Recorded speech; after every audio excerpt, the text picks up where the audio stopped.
दर्पण दिनानिमित्त पत्रकारांचा गौरव. ती मोठी करण्यामध्ये साळुंखे परिवाराचा मोठा वाटा आहे. आता जगदीशने सांगितल्याप्रमाणे लोकमान्य टिळकांनी ज्या भावनेनं गणेशोत्सव सुरू केला होता आणि त्यांना जे अपेक्षित होतं तेच काम पावसाळ्या गणपतीच्या माध्यमातून झालेलं आहे.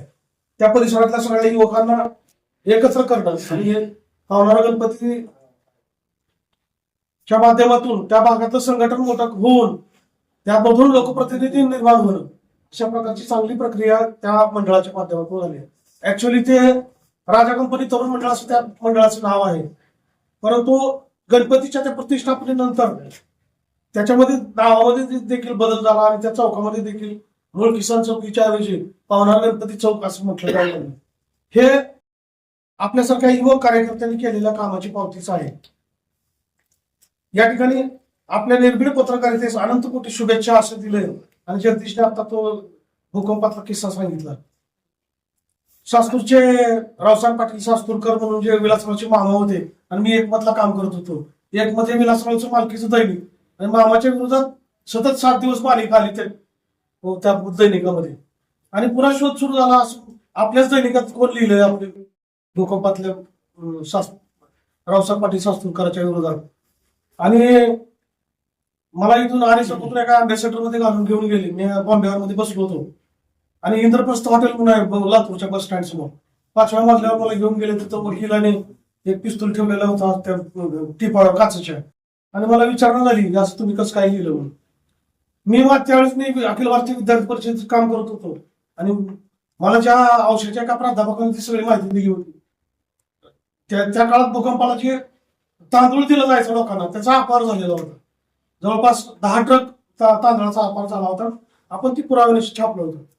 तर ज्यावेळेस माझ्याकडून ती माहिती माझी उलट तपासणी झाली आणि त्यांना खरं वाटलं की पोरग बरोबर बोलतोय काय ह्याची काही चूक नाही, परंतु संजय जेवरीकर म्हणून उपसंपादक होते त्यांनी पुन्हा प्रतिप्रश्न केला की ह्या पोराला माहित नव्हतं रावसाहेब पाटलाचं विलासरावचं नातं काय, तुम्हाला माहित नाही का, मॅनेजमेंटला माहित नाही का.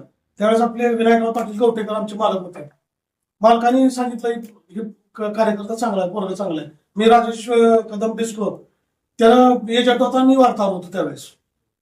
आणि त्या प्रकरणातून मी सही बाहेर पडलो म्हणजे मी त्या दिवशी माझा राजीनामा घेतला. त्यांनी राजीनामा देऊन मी त्या इंद्रप्रस्थ म्हणून खाली उतरलो आणि पुन्हा 2 दिवसांनी पुन्हा आमचे मैपतराव कदम त्यावेळेस मला महिंद्राची स्वतः डिझेल घालून ड्रायव्हर देऊन मला ती वापरायला मिळतायची. भाऊ जगदीश सोबत असायचा, कधी संजय कुलकर्णी बाकीचे पत्रकार असायचे आणि भूकंपात आम्ही 1.5 महिने त्या ती जीप घेऊन फिरलो. त्या प्रकरणानंतर अशोक पडदरी म्हणून संचारला आले. त्यांनी त्याच चौकामध्ये मला नंतर आमची थोडंसं वादावादी चालली होती तिथं भेटले. त्यांनी प्रकरण सगळं समजून घेतलं आणि त्या ठिकाणी त्यांच्या गाडीत मला घातलं परमित्री साहेबाच्या. तिथून सरळ तुळजापूर मार्गे सोलापूरला नेलं जवळपास संध्याकाळी 6:30-7च्या वेळेला. आणि रंगावती समोर बसले होते. रंगावती समोर सांगितलं की पोरगा आजपासून आपलं वार्ताहर आहे.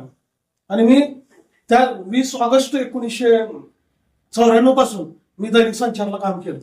अशी माझी संघर्षाची थोडी आहे.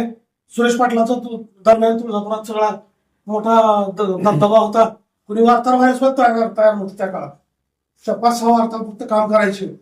अनेक प्रकारांमध्ये माझी त्यांनी लक्ष धरली, कधी दाब दिला, देवानंद कधी दाब दिला, परंतु आम्ही कधी पत्रकारिता सोडली नाही अशा या निर्भीड या शब्दामुळे सांगतो. आणि आम्हाला या ठिकाणी साळुंखे परिवारानं वेळोवेळी सन्मानित केलंय. मला वाटतं संस्कार भारतीचा 2012 ते 2013 दरम्यान एक चांगला पुरस्कार देऊन इंद्रजितला आमचा सन्मान केला होता. त्यावेळेस पासून मी विशेष म्हणजे पत्रकारिता तर मी करतोच, पण जवळपास 84 ते 2096 पर्यंत 1996 पर्यंत मी एबीव्हीपीचं काम केलं. त्या काळात 96 ते 97 1 वर्ष राष्ट्रीय संघाचं काम केलं आणि 98 पासून आजपर्यंत मी संस्कार भारतीचं काम करतोय. पत्रकारिता आणि सांस्कृतिक क्षेत्रामध्ये साळुंखे परिवारानं आम्हाला वेळोवेळी सहकार्य केलंय. संस्कार भारती आणि पत्रकारितेच्या माध्यमातून मी आपल्याला आपलं ऋण या ठिकाणी व्यक्त करतो आणि थांबतो. जय हिंद, जय महाराष्ट्र.